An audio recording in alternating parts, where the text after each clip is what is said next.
మాధవం డుంటిం దండపాణించ భైరవం వందే కాశీం గుహాం గంగాం భవానీం మణికర్ణికాం.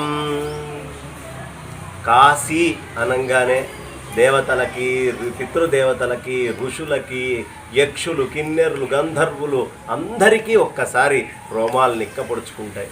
ఆ కాశీ క్షేత్రము చాలా విశేషమైనటువంటి క్షేత్రం. ఎన్ని పేర్లు కాశీకి! అవిముక్తక అని పిలుస్తారు, మహాశ్మశానే అని పిలుస్తారు, ఆనందకానన, రమ్య, సుదర్శన, కాశీ, ఇలా అనేక నామాలతోటి విరజిల్లుతూ ఉంటుంది ఆ పంచక్రోశ ప్రాంతము. అందుకే శంకరాచార్యుల వారు ఆయన యొక్క కాశీ పంచకంలో కోశేషు పంచస్వధిరాజమానా బుద్ధిర్భవానీ ప్రతిదేహగేహం సాక్షి శివ సర్వగతోంతరాత్మా సాకాశికాహం నిజబోధ రూపా అని శంకరాచార్యులు వారు కాశీక్షేత్రం గురించి విశేషంగా చెప్పారు. కాశీలో కూర్చొని అనేకమైనటువంటి రచనలు వారు సాగించారు. అలాంటి ఆ అద్భుతమైనటువంటి కాశీ ప్రదేశంలో జ్యోతిర్లింగాలలో ఒకటైనటువంటి పరమేశ్వరుడు, విశ్వేశ్వరుడు, అలాగే శక్తిపీఠాల్లో ఒకటైనటువంటి విశాలాక్షి అమ్మవారు ఇరువురు కలిసి ఉండేటటువంటి ప్రదేశం. అక్కడ ఉండేటటువంటి పరమేశ్వరుని విశ్వేశ్వరుడు అని ఎందుకు పిలుస్తున్నారు, ఆ తల్లిని విశాలాక్షి అని ఎందుకు పిలుస్తున్నారు అంటే, విశ్వమంతటా నిండి ఉన్నటువంటి చైతన్యం ఏదైతే ఉందో అదే పరమేశ్వరుడు అని విశ్వేశ్వరుడు అన్నారు. మరి విశ్వమంతా నిండి ఉన్న చైతన్యాన్ని చూడాలి అంటే ఆ పరాప్రకృతి తప్ప ఇంకెవరికీ సాధ్యం కాదు. కాబట్టి ఆవిడ లాంటి నేత్రాలు ఉండాలి. విశాలాక్షి అన్నారు. భర్త ఎక్కడ ఉంటే అక్కడ చూడగలిగేటటువంటి పతివ్రత కాబట్టి ఆవిడ్ని విశాలాక్షి అన్నారు. అక్కడ నిత్య నిరంతరము అన్నము అనేటటువంటి దానికి లోటు ఉండదు. అన్నమో రామచంద్ర అని అనేటటువంటి వాడు ఉండడు. అందుకే అన్నపూర్ణ అమ్మవారు అక్కడ ఉండి జ్ఞాన వైరాగ్యాలని భిక్షగా పెడుతూ ఉంటుంది. అందుకనే అంత విశేషం కాశీకి.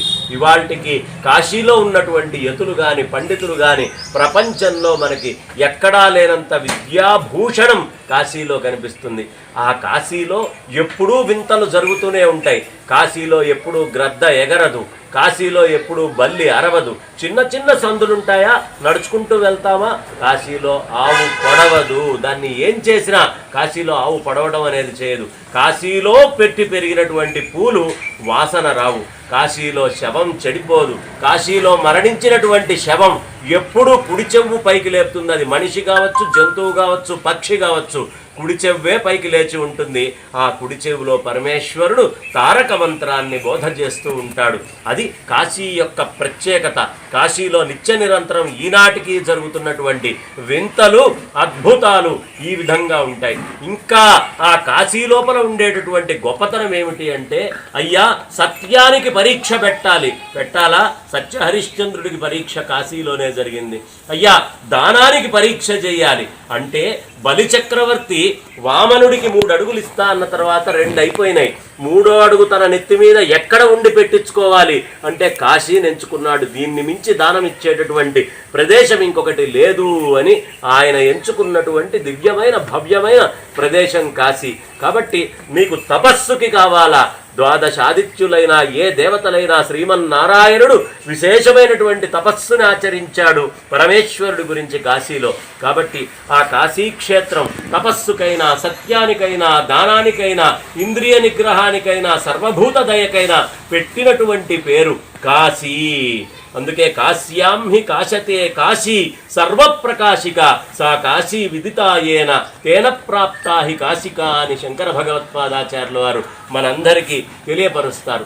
ఇంకా గొప్పతనం ఏమిటి అంటే, హిమవత్ పర్వతాల్లో శివుడి జటాజుటం నుంచి బయలుదేరినటువంటి గంగా ప్రయాగ దగ్గరకు వచ్చి అక్కడే పుట్టినటువంటి హిమవత్ పర్వతాల్లో పుట్టినటువంటి యమునని, సరస్వతిని కలుపుకొని ఈ కాశీ క్షేత్రంలో విశ్వేశ్వర దర్శనమే ముందు చేసుకుంటుంది. ఎలా చేసుకుంటుంది అంటే, ఆ గంగ తాను ఎక్కడి నుంచి వచ్చిందో ఆ ఉత్తరం వైపుకు తిరిగి ఉత్తర వాహినిగా వెళ్తుంది. కాబట్టి అదే గొప్పతనం. అయ్యా నేను పెద్ద కర్మిష్ఠిని, యాగాల్లో గొప్పవాడిని అంటే బ్రహ్మదేవుడైనా సరే అక్కడ యాగం చేస్తేనే యాగం చేసినట్టు. అందుకే దాన్ని దశాశ్వమేధ ఘాట్ అంటారు. ఇలా ఏ విద్యకైనా దేనికైనా మనకి చివరి అయినటువంటి మజిలీ ఏదైనా ఉంటే కాశీ, అయోధ్య, మధుర, మాయా, కాశీ, కాంచీ, అవంతిక, పురి, ద్వారవతి చైవ సప్తయతే మోక్షదాయక అన్నారు. మోక్షనగరమైనటువంటి ఆ కాశీ నగరానికి సాష్టాంగ ప్రణామాలు చేస్తూ జై కాశీ.